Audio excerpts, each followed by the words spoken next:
पहली बात ये होती है कि ख्वाब देखना ये पहला इनिशिएटिव होता है। किसी भी कामयाबी के लिए ज़रूरी होता है कि पहले आप उसका ख्वाब देखें। तो इसकी दो कैटेगरीज आप कर सकते हैं। नंबर 1 ड्रीम के हवाले से कि dream to grow, dream to lead, ये आपके अंदर ये पैशन हो कि पहले आप इन ड्रीम्स के ऊपर आएँ। अब सिर्फ ड्रीम्स के ऊपर आने से काम नहीं होता। ये जो आप बात पूछें, अक्सर प्रॉब्लम ये होती है कि हर बंदा बड़े बड़े ख्वाब देखता है, थॉट प्रोसेस होता है कि मैं ये कर दूंगा, अगर मैं ये कर लूँ तो मैं बड़ा कामयाब हो जाऊंगा, बड़े लोगों से आगे इंसान निकल सकता है। ड्रीम के साथ साथ फिर नेक्स्ट स्टेप आपको अडॉप्ट करना होता है। वो क्या होता है? विलिंगनेस। ड्रीम आपने देखा, उसके बाद फिर विलिंगनेस, खुद को प्रिपेयर करना है। किस चीज़ के लिए willingness? Willingness to try hard, willingness to come out of comfort zone, willingness to take risks in life। ये 3 स्टेप्स आपकी लाइफ में होने चाहिए अगर आप अपने ड्रीम्स को अचीव करना चाहते हैं। अब अगर हम इस स्टेप्स को आप देखेंगे कि पहली बात तो कि आपको ट्राई हार्ड, इसके लिए विलिंग होना चाहिए, आपके अंदर ये पैशन होना चाहिए कि मैंने ये ड्रीम देखा है, तो उसके लिए मुझे पहली शर्त होगी कि मुझे ट्राई हार्ड करना पड़ेगा।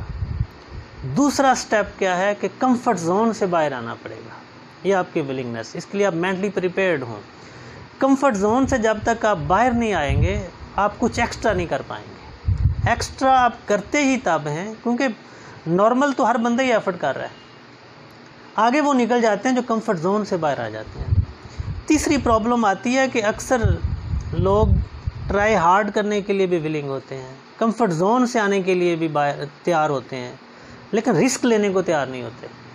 और ये सबसे इम्पोर्टेंट स्टेप होता है। अगर आप रिस्क नहीं लेना जानते या रिस्क लेने के लिए तैयार नहीं होते तो आप कभी भी कुछ एक्स्ट्रा कर ही नहीं पाएंगे।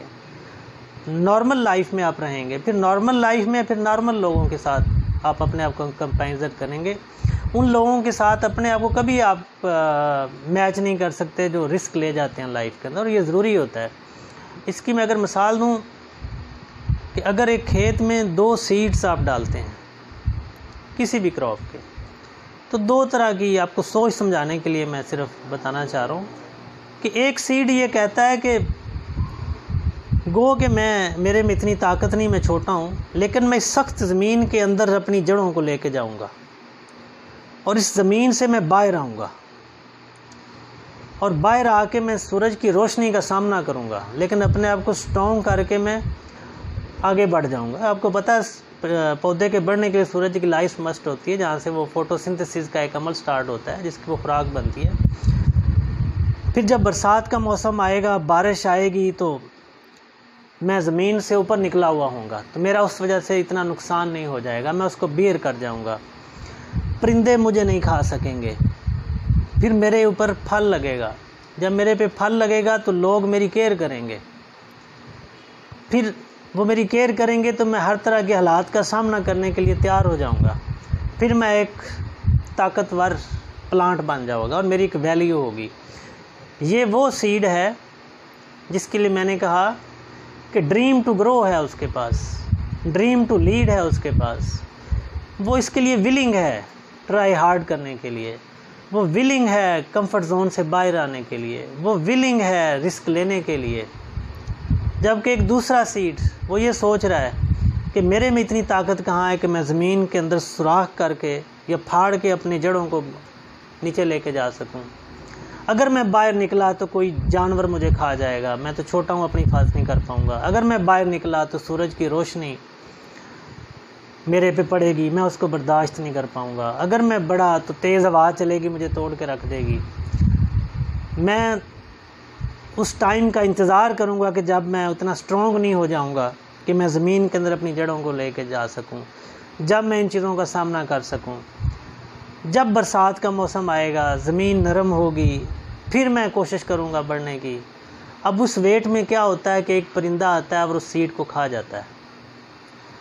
अब उसने नुकसान किया है, वो उसके सारे ख्वाब जो कामयाब होने के थे, जो बढ़ने के थे, जो ग्रो करने के थे, वो सारे ख़त्म हो जाते हैं। वजह क्या है? उसने जस्ट इंतज़ार किया है लाइफ के अंदर। ज़िंदगी में भी हमारी मिसाल ऐसी है एक बंदा वो है जो ख्वाब देखता है, उसके साथ वो विलिंग भी है कि इस ख्वाब को अचीव करने के लिए मुझे मुश्किलात का सामना करना पड़ेगा, मुझे एफ़र्ट्स करनी पड़ेंगी, मुझे कंफर्ट जोन से बाहर आना पड़ेगा, मैं ख़तरात का भी सामना करने को तैयार हूँ। वो लोग ग्रो कर जाते हैं, वो लीड करते हैं, वो अपने ड्रीम्स को अचीव कर जाते हैं। और मेजॉरिटी ऑफ द पीपल, ख्वाब सारे लोग देखते हैं, हर बंदा चाहता है कि मैं कुछ करूं, उसके ख्यालात भी आते हैं, प्लानिंग भी आती है। प्रॉब्लम क्या आती है? इंतज़ार, अच्छे वक्त का इंतज़ार। अच्छा, जब अच्छा वक्त आएगा तो मैं कुछ करूंगा, बस थोड़ा सा इंतज़ार करो, देखना मैं कुछ अरसे के बाद ऐसे ऊपर चला जाऊंगा। अब वो इंतज़ार करते करते उनका हाल फिर सीड जैसा होता है, जिसको वो परिंदा एक दिन आता है और वो मिट्टी के अंदर से निकाल के खा जाता है। अब ऐसे लोग क्या होते हैं, वो मुआशरे के अंदर इसी इंतज़ार में रहते हैं। अब उसके इंतज़ार करने के दौरान कई लोग आते हैं, जो चीज़ें वो सोच रहा था, जिसके अंदर वो ग्रो करना चाह रहा था, वो लोग उन पोजीशन से भी आगे निकल जाते हैं। अब उनको पकड़ना, उनके पीछे पहुंचना उसके लिए पॉसिबल नहीं होता। वो लोगों के जो कामयाब कदम है उनके नीचे दब जाता है, तो वो फिर ज़ाया हो जाता है। तो इसलिए ये चीज़ आप ज़हन में रखें कि ज़िंदगी में नाकाम लोग वो नहीं होते जो कोशिश करते रहते हैं लेकिन उस तरह से आगे नहीं बढ़ पाते। ज़िंदगी में नाकाम लोग वो होते हैं जो सफ़र ही शुरू नहीं करते, जो इंतज़ार में रहते हैं कि अब करूँगा, अभी हालात साजगार नहीं है, अभी मेरे पास वो वसाइल नहीं है, अभी मैं मेंटली तैयार नहीं हुआ। वो कभी भी नहीं कर पाते, वो इसी सोच में रहते हैं। डॉक्टर अब्दुल कदीर खान ने भी इस हवाले से एक बड़ी ज़बरदस्त बात की थी। वो कहते हैं कि इंतज़ार करने वाले को वही कुछ मिलता है जो कोशिश करने वालों से बच जाता है। तो जिसने कोशिश कर ली वो जितना लेना चाहेगा वो तो लेके चला गया, आपके पास तो फिर बचा है, कुछ भी बचे या ना बचे, आपकी तो फिर लक के ऊपर बैठे। इसलिए अगर ख्वाब को हकीकत में बदलना है तो बेसिक 2 चीज़ें मैंने आपको कही हैं लाइफ के अंदर। नंबर 1 तो बजाते खुद ख्वाब को देखना कि मैं ग्रो करना चाहता हूँ, मैं लीड करना चाहता हूँ, ये आपका ड्रीम होना चाहिए। उसके बाद फिर अगला स्टेप है जो बहुत इम्पोर्टेंट है, वो है विलिंगनेस, जो मैंने आपको पहले 3 स्टेप बताए कि willingness to try hard, number 2 willingness to take risks, number 3 willingness to come out of comfort zone. ये अगर आप स्टेप्स अपनी लाइफ के अंदर ले आते हैं तो फिर आप ख्वाब को हकीकत में बदल सकते हैं। अगर इंतज़ार करते रहेंगे कि अच्छा टाइम आएगा, हालात साजगार होंगे, मैं बहुत कुछ कर जाऊंगा, तब आप कुछ नहीं कर